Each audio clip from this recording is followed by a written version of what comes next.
झारखंड में राज्यसभा की सीट को लेकर कांग्रेस और जेएमएम के बीच चल रहा टकराव अब समाप्त हो गया है। राज्यसभा चुनाव में अभी तक दोनों ही दल अपना अपना उम्मीदवार उतारने का दावा कर रहे थे, लेकिन अब साफ हो गया है कि उम्मीदवार एक ही पार्टी का उतरेगा। राज्य विधानसभा की जो स्थिति है उसमें गठबंधन का एक ही उम्मीदवार जीतने के हालात बन रहे हैं, जबकि दूसरी सीट बीजेपी के पक्ष में जाती दिख रही है। इसे लेकर आज कांग्रेस की कार्यकारी अध्यक्ष सोनिया गांधी के साथ झारखंड के सीएम हेमंत सोरेन से बातचीत हुई। तो किस दल का होगा उम्मीदवार, देखिए रिपोर्ट। झारखंड में राज्यसभा की 2 सीटों के लिए चुनाव हो रहा है।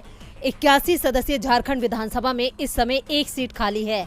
ऐसे में राज्यसभा की 1 सीट जीतने के लिए 27 विधायकों के समर्थन की जरूरत है, जबकि गठबंधन के पास 51 विधायकों का समर्थन है, जिसमें से झारखंड मुक्ति मोर्चा के 30, कांग्रेस के 17 विधायक शामिल हैं। इसके साथ ही आरजेडी, माले, एनसीपी के एक विधायक के साथ एक निर्दलीय भी गठबंधन के साथ है। ऐसे में 1 सीट तो आसानी से जीत ली जाएगी, लेकिन दूसरी सीट फंसी हुई है। 3 वोट कम पड़ रहे हैं।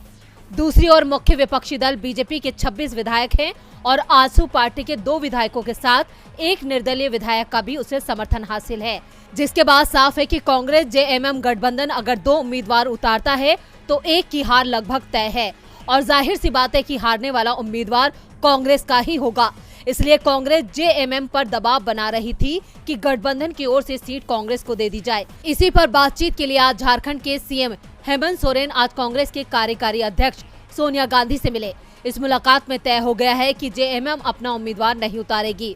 हेमंत सोरेन ने मुलाकात के बाद कहा कि सब कुछ तय हो गया है और गठबंधन का सिर्फ एक ही उम्मीदवार चुनाव लड़ेगा और रांची पहुंचने के बाद उम्मीदवार के नाम का ऐलान कर दिया जाएगा। सोरेन के जवाब से ये साफ हो गया है कि वो राज्यसभा सीट कांग्रेस को देने के लिए तैयार हो गए हैं। दरअसल इस समय हेमंत सोरेन ईडी और चुनाव आयोग दोनों के ही रडार पर हैं। वो बुरी तरह से फंसे हुए हैं और इससे बचने के लिए उन्हें कांग्रेस की जरूरत है। दूसरी ओर कांग्रेस को भी राज्यसभा सीटों की जरूरत है, क्योंकि कई दिग्गज नेता राज्यसभा जाने की लाइन में लगे हैं। दूसरी ओर बीजेपी, जेएमएम और कांग्रेस की इस लड़ाई का फायदा उठाने की कोशिश कर रही थी।